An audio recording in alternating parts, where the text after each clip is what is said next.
my name is Blessing Samuel Etukudo, and my first internship task is to research any two cybersecurity tools of my choice and create short educational videos about them. I was told that I have the full freedom to choose the tools based on my interest. So I'll be choosing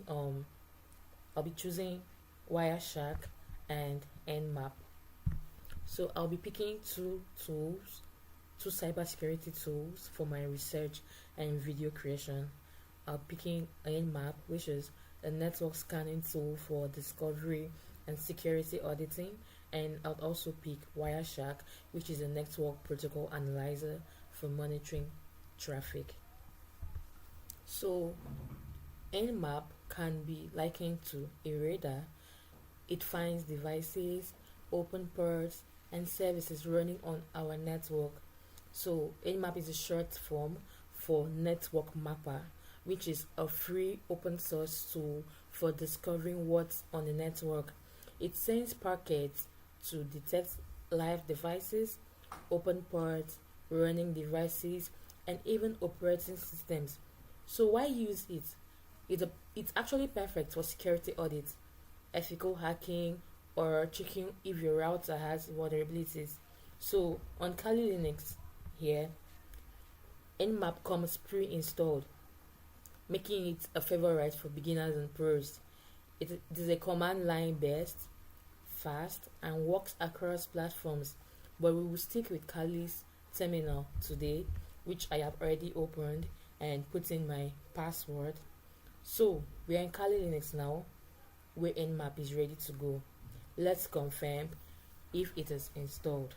So I'll be typing the prompt for that, the command rather. Oh, sorry.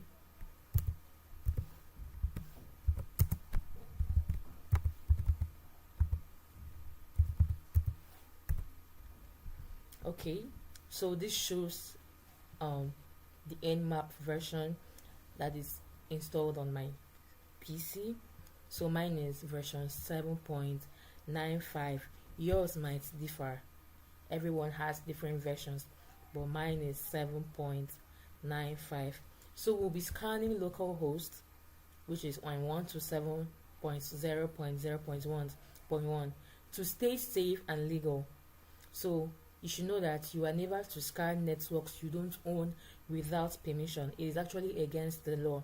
So be running 3 simple scans to see Nmap in action just for the purpose of this educational video. So we'll be going with Nmap for localhost.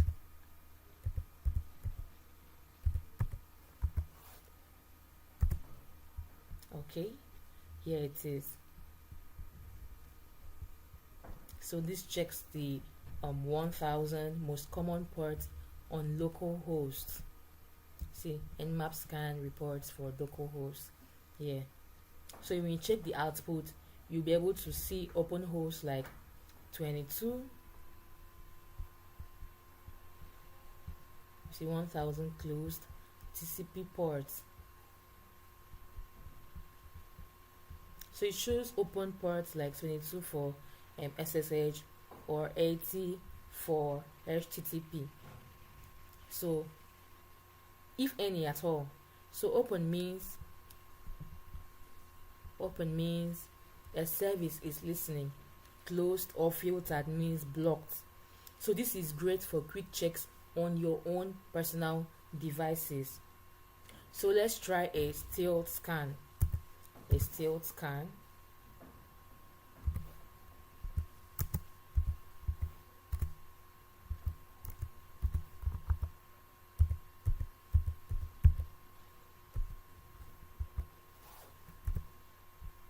Yeah, so this SS flag here actually stands for TCP SYN.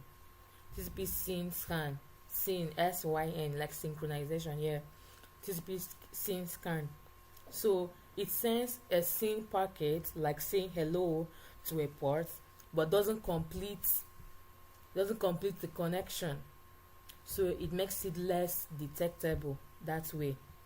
So when you see the output here, It has actually listed open ports like before, but it is faster and quieter, which makes it perfect for ethical hacking when you want to stay low profile.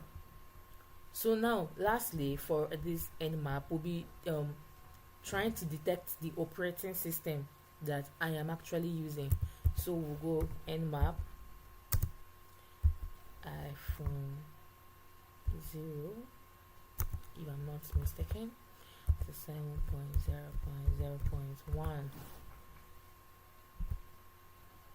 Okay. Yeah, OS detection performed. So this O here, Nmap -O, the O here flag, the O here tells Nmap to guess the operating system and version based on packet responses. So after running the command, in some cases it might say Linux, or it may give a version range.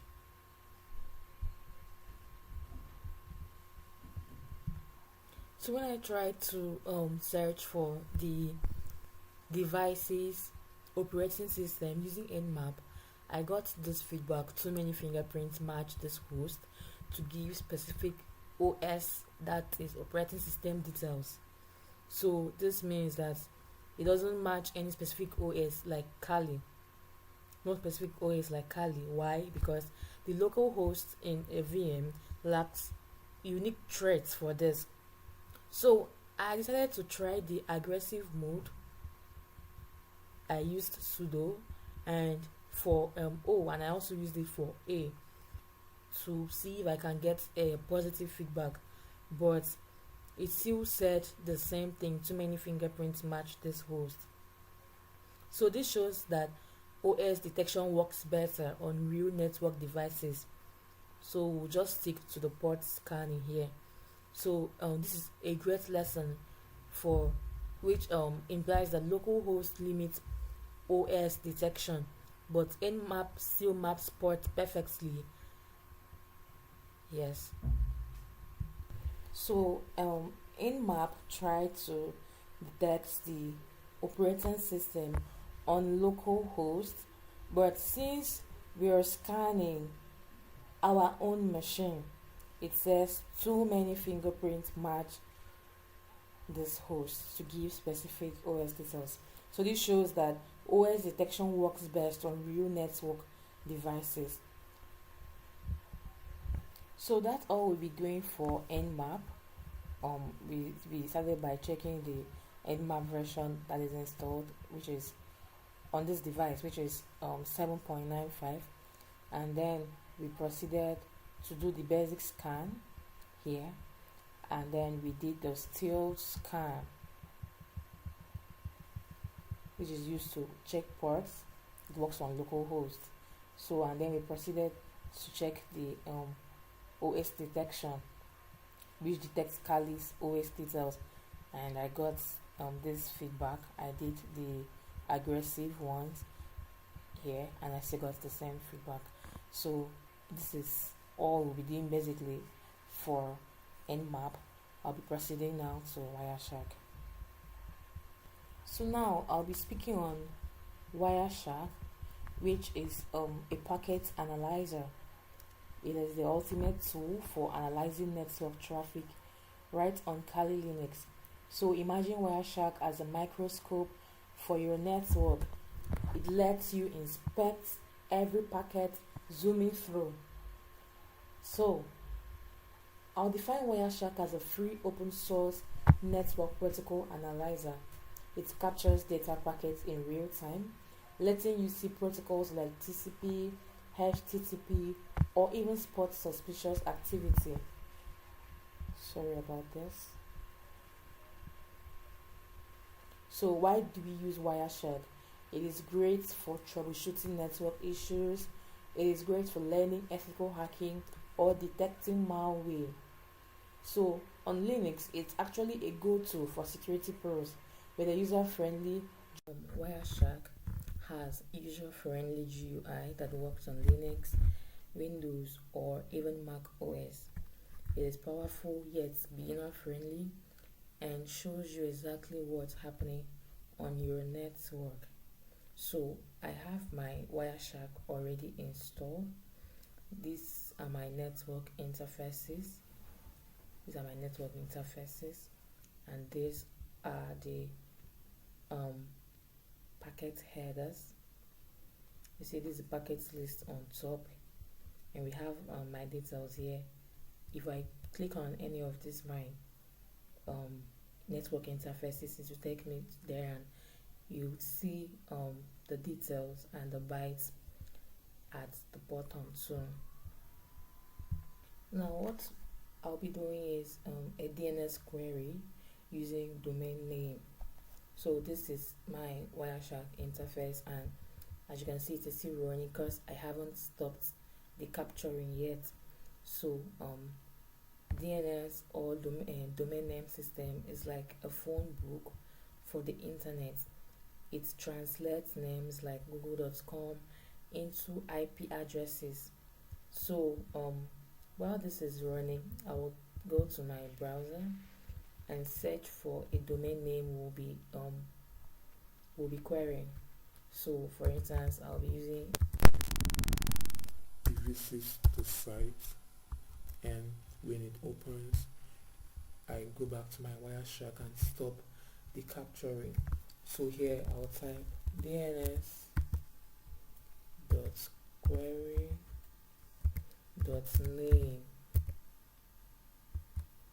space, we have hyphen, and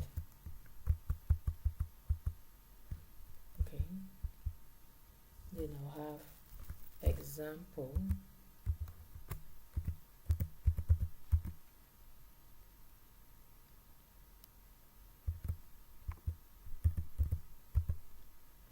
so this is I just queried for the DNS for this site example.com. So here are the DNS packets. Here are the DNS packets.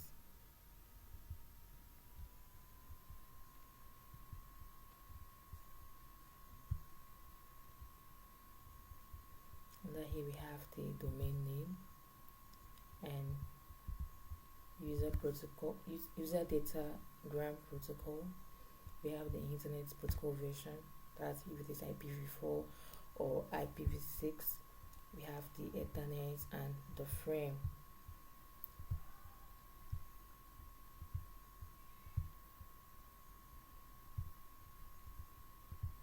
So what is the meaning of this packet list columns?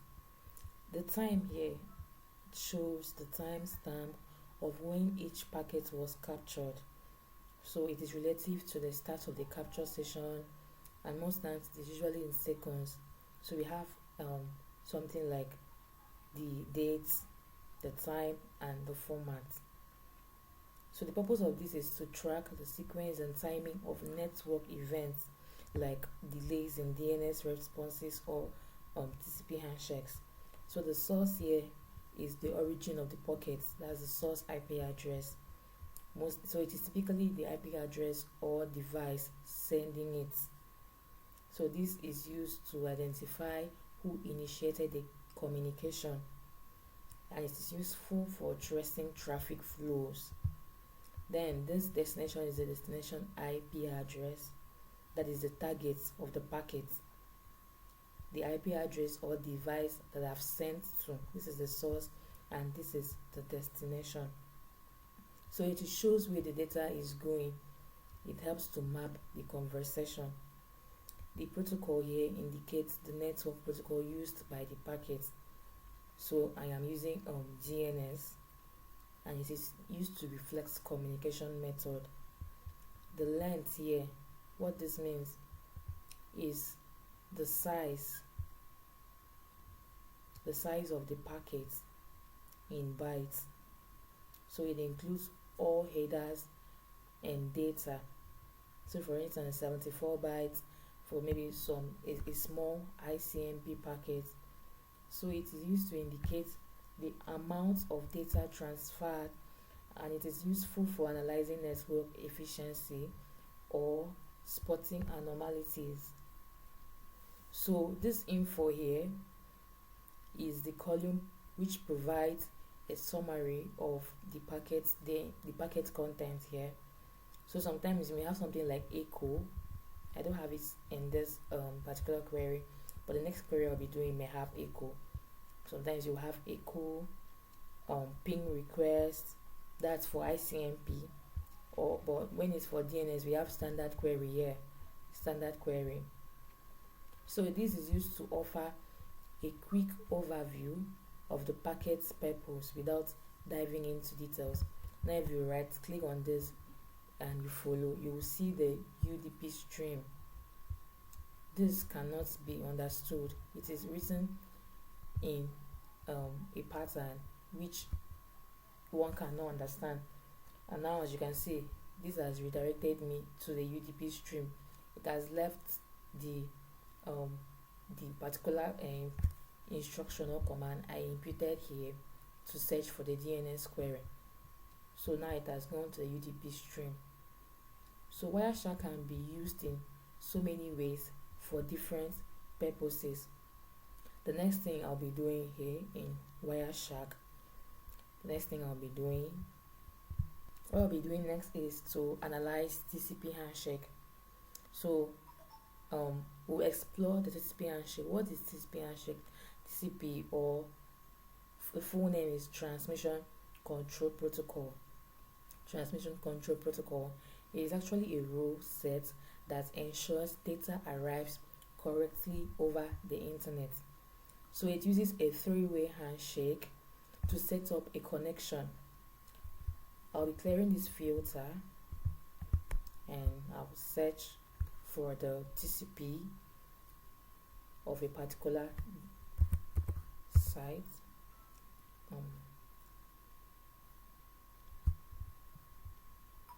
So this is where we were before DNS, when we were trying to do the DNS query. Now I'll be doing the TCP. So I'll just type TCP and I'll search.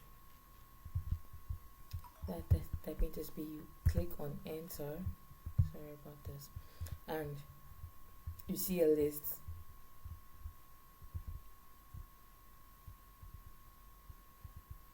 See the sequence.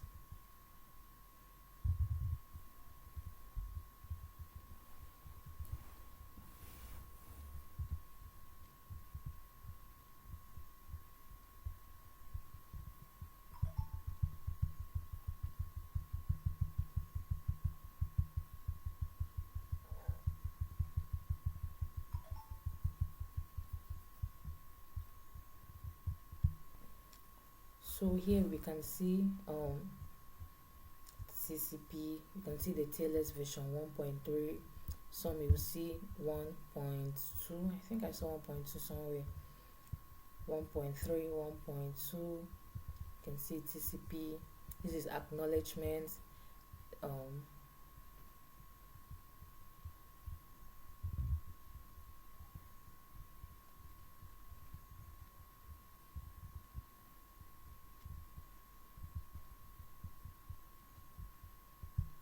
So these are all TCP packets. So I'll follow a particular stream, right click,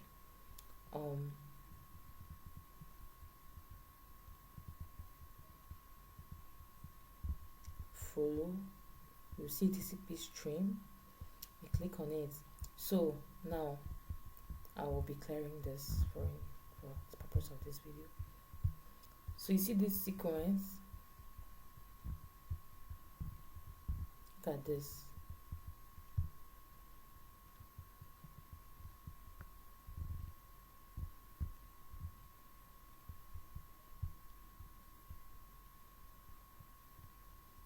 So the first thing we have here is the scene, meaning that my computer has sent a synchronized request to start.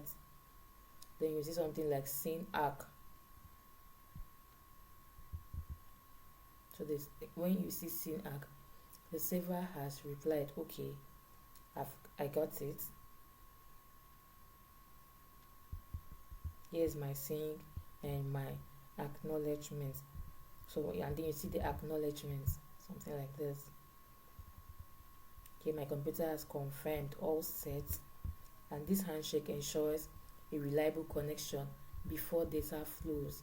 You see this, these are the things that make up the TCP handshake. We have the client key exchange, we have the here the server hello, we have the digital certificate, we have the server key exchange, that is the secret key and the private key. We have the server hello done. Most times we have something like the client hello.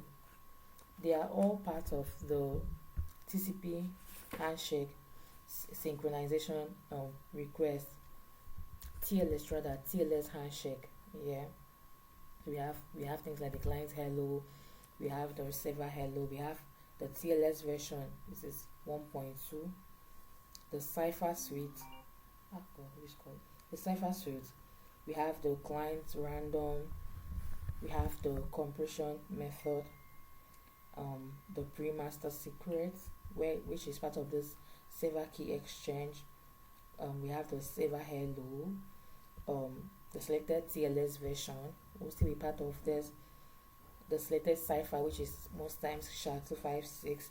We have the server random, digital certificate, and also the public key. So as you can see, this is actually broad and large encrypted handshake message.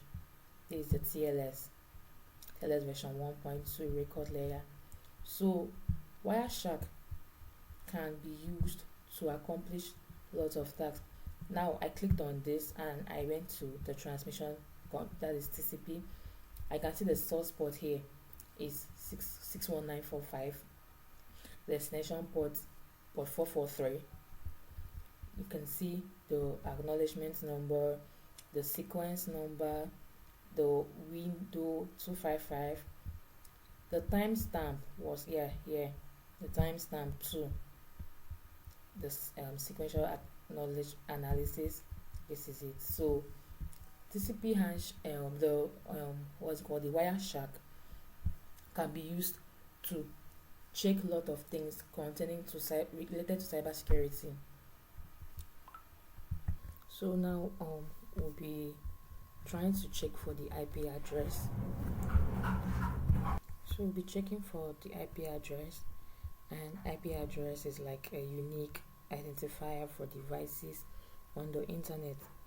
It is a string of numbers like this and more of things similar to this.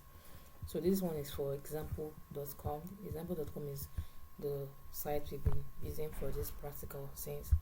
So I went to my command prompt and I had to look up the IP address, and I got this. So I copied it and went to my Wireshark and imputed ip.addr, and then this is the exact IP address I got from my command prompt. And then when I clicked the enter key, I got this.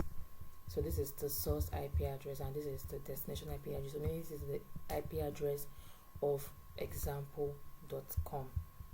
So this shows all traffic to and fro that address. This is the source and this is the destination. So my PC sends request and 172.20.50.151, which is example.com, replied. So you can literally do this with any site of your choice. So you use DNS to see name resolutions, you used TCP for handshakes, and you use ip.addr with the site IP to track traffic. There are also other commands you can use as well in your Wireshark. You also have ip.dst equals to 2 times then the IP address. You'll be able to allow you to see all the scene acknowledgement as well as the acknowledgement. Let's try that. ip.dst. we have done it before, but we'll be doing it with this particular example.com's IP address. So I'll just type 172.20.50, and then we have 151. Good. So this allows you to see all the scene synchronization and acknowledgement requests. If you search further, you'll be able to see all of that. So Wireshark is actually a very good analyzing tool, protocol analyzer, and it can be used vastly for lots of purposes. So for the purpose of this video, this is where we'll be stopping for now. Thank you for listening. Bye.